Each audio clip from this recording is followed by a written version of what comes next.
مشاهدين اللي بتابعونا في كل مكان.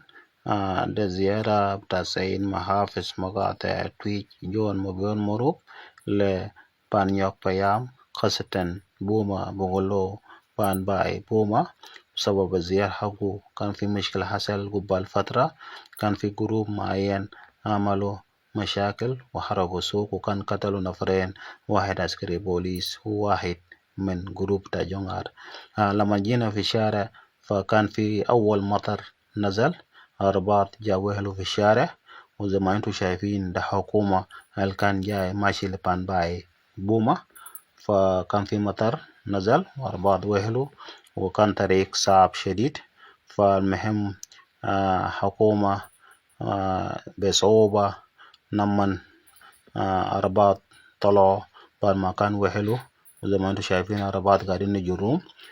ده أول مطر نزل في منطقة بغلو بانيوك. فلما عربية طلع نحن وصلنا بان باي بوما عشان نجي نفقد حوال بتاع المواطنين اللي كان حصل لهم. سيد محافظ كان ماشي مع وفد كبير من حكومة بتاع ولاية واراب، مجلس الشعب، دائرة بتاع بارجوك، وأعضاء بتاع حركة شعبية، ومنتشار الاقتصاد للسيد الوالي. فمحافظ قال نحن نمشي نتكلم مع مواطنين بتاع بان باي، لأن حكومة بيعمل إجراءات، وأي زول مظلوم ولا أي زول كان حصل له خسائر حكومة هيمرق، لأنه هو قبل كده رسل لجنة عشان يجي يفقد أحوال السوق. هو زادو قال دايما من يجي نشوف السوق الحرقو، فلما جاء شاف السوق كان حرقو 99 دكان، فقال نحن هنمرق حقكم بالقانون. فنحن كده هنستمع لكلمة السيد محافظ مقاطع تويج جون مبيون مروب. هتسمع صوته. بالج gam panichol paninyok payam jangban tedekol, especially bumba ichol pan by riangrol kawek we koj we dai BOS te pin no ben we ga tingkin we ga pung wel kel wel kwe yani yakol yani chiben panichol pan by riangrol ene bumba alamti ichol atem ichol atem ne ka wara chaping pen jijal don yen sung chol pan bai tong achro loithin ko bai brod jamatin ke chol pan chiyot yen tong chitor ta ka chaping ay kam police ko jola group chol jongar yen ken ene chi mushkila gitat ene chero loithin taman busuk chi mo won chi wega ting tan suga chi yot dukan chi yot te dongwan ku dongwan ku jo lengi andayat ku jo la suga sot ku jo la sugal kabir de ma won chi wega ting chi de dai wega pen chi matin agut pan police chi yot jola pan sultan ina lamti da wonen majipa ne ya barzo chi yot ku jola bay ko kumen pana team chi yot fa ina wat chan ben ko babenting baben fi mogay kay ban mai bay pana twij kay mahafaz twij ating yenyin ko tieng ngoen chiro loy bay ku jola terer kaitin riej ko terer ko pat na le nyali de ma chi woting ka ji choli ko ja cha yo karer tuwar chi ka kuma pin ka chi ben ko ja chi du bay a chen bay ken ko su ka na cha gatin ka chi de ben ke ga cha tie jun te ya ka tien rut dak rakba le bi we ka su dun bi we do pen ke ne chi le gan do na kuma na titku ko bi kuma be le go ka wi balwel we bumba chol pan bay riangrul be geda lamti mun chan ban ba ko chol ji yakol ayaku malwel da lang riel ben kara ku bede ben ke lo wala daga ma chama ka yin duk gendu ka dogo pin rin bai asle ne ke roloi hon biji le busuk de ku bene yi rin bai area ku bene yi kayen we ga chakalin aleng ran nang riel de ke kaleu ku be wonde ku dopin rin although ke chiriya ake dug nyinde kol to ku ben au kol to kina brad jana lo ya ma tonro elo ne ko wani chiro lo itinten e kam bolis ku jola shabab chola jongar ke ke ata kuma chin chak tingwan chak kuma chin ben tenwe ku jola lijina chiban lokwanya chiben lijina de ku khniaba kwa chi jira da chikoloy chiko ke jok tong a chika yuk a chiko ke yot su a chika yuk ni chi gam non ka wo yodin o kwalen ko jama ya lon yen ka chi wo ta ge no ro lon ko ke lwelen ke ka bija lu kam ken ran to iran ku jola ran chi to ko ke pen abata ga nun chin ka ya lwela kriye ben na pelpin wo ga duk won ko yi won ko yi ku pan bai bu duk dan ter yin bolis yin nan majita kane ka yi moy bolis ina du wan dupin ina du wan dupin ko bina refin ku babai ba yegra ka bo ku bati yin tan won alam ti de ya dupin ku jola pana kim ku wal biga ben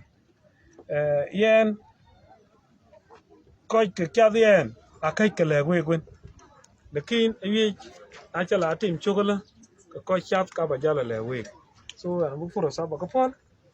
tinu kai ka Lwek chab pan bai ku chab pan nyau kan tawtan taban wan ki hesibital SPLM chen will take town to people e gel ena banya e gedi be bai e tumen ti pan bai chen buma ku ida population di ti degan kenen de tin ene de mutama ban ko ira ko padat tin ku yi balwel e wat ba ko kan kiriya ku jana sha ba pan bai e ga lam ti denen tin dik sabur big loy dan ganun atatin da kira ta ganun nan to ayo kun yar ko kwada rana ban ba taw ganun chok longa bata nyinde e bolis ne yo kay khaltan ka ci bulwel ka e bolis ka ba pon ka bilong abdial la kayen e shabab chol jongar gigla yuke khaltanin ka ciran ci ganun yegri altan ba ka dan ci taga loy ka ci ganun ci bokon abdial kum abdi dial dol ganun ka ne ganun ka luel abdial ay bop kuy balwel e wat bu koy ko pot halben ku dugu bay felen karsaro loy ci meneken ci karsa tabi e kana loy ran ku kana loy ran ay pal ganun cin wayo kun yar be ci ran ben ganun nya ay cin be kicce kana ganun bala loy kana ran jakka ka kuma ka kan kuna chak pal ganun cin ka resal de abag ban ping we pan bai ten ben un chol pan bai tawten bag ban ping banu ko wan ke loy ken ki ci ganun loy ke kin dan ci ran ta ganun nun tin ganun na tin wa kuma da tin o abali Said Mahafis bu buma da mu sai ta bai tan bu support bu sum den tin te choge bai ci khatatu ka su yi ka khatatu ashan ma wada maj lanu na choga mai ni tage su ga pap ka lu su bai yo tan lan ta tingin ka won ken mana thya ga pai kuna yi khatatu te den ku chok de ga hadi zelo ro da yi wan twen yen ko che wadi ci ko chin ya thong ga ma jibun ko ma ni tage pat ka de pot ka ken le balim tena hakuma pani nyok payam ku jana kuma dana county bu support bu dial gam den ko je pani nyok ko je pan bai ta kan bu sum nen kan ba khatatu te den na ja ka luel wa dang le pan da ja khatatu ke masmo ta ga nu ni dan pan ci gi den ya bai ka su ke ne yo ku luel ka joge yen ku bu su be tok tek bu su bu piap yo ku nyara ya bu kwa da ran man bu ci ko gwa ta ban bu le kala na de mu ci le ci ro loy kala balaj meno bai ci ko bai ka da wani ciwo ga banda mai jimin buban ta gan wada krai ciwo yo ga ane ka da bana ciwo yo ko gudu ko bano ka jitan ko wa hukuma en ba tweet ka wi ga ba leje pai wo yo ko nyar ko ta bai tan bi podri ya big deal ban timin ciwo gwer سندان وان شريعة كي كيارج ودوقين شكرا جزيلا عشان وادي قبل ياكين على جنب ياك بين شي بين وانا كل كوين كل وان بيكون دو جوانا كل وبيريان دي البان باي أما ده فات كل ثم أيوك أنت على أيوك أنا روي warajat kulle ke nyini barian kulle ya na tumi chulo ata sultan kayin di ke ben wel wana chabe jot ke yang madina ngok ya be wenum wera won yo ko chi ge lo gur mo lo ge ge wera yo pan ba ina jemen ke ko faleng lo ge lo ba pan ba el wel kin bati yen kule ben akul ge teru ti ja kwen ku bi gal lo pan bài lui cái khăn bên lui thế này làm gì cả lại khi mà chiến bên rabi cái video nó có gì để bên Martin Aliu pan chol pan bài bu mà dia ini nó làm thì ta go trên chol pan đi ra rồi awan chỉ bài dia cái bên thì nó pan lên cái pan chol pan bài lên lên thì cái mà vui cam lui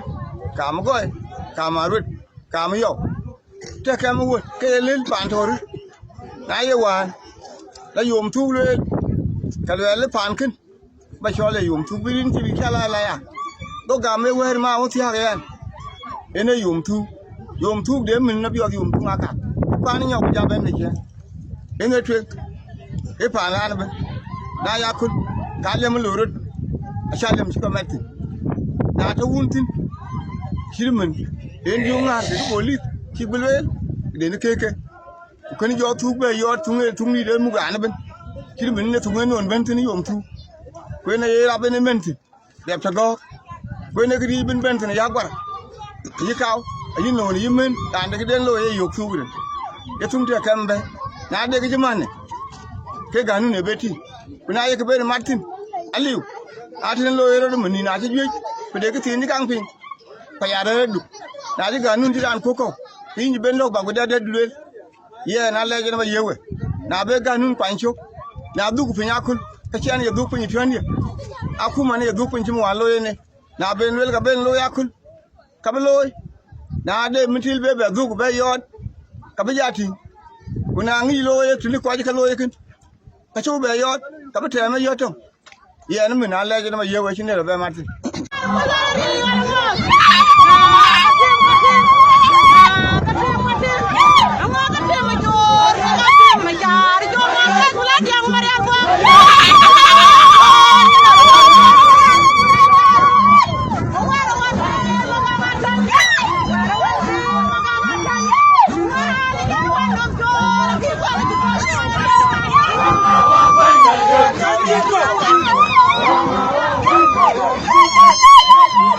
وبكده نكون وصلنا على نهاية الزيارة تاع بان باي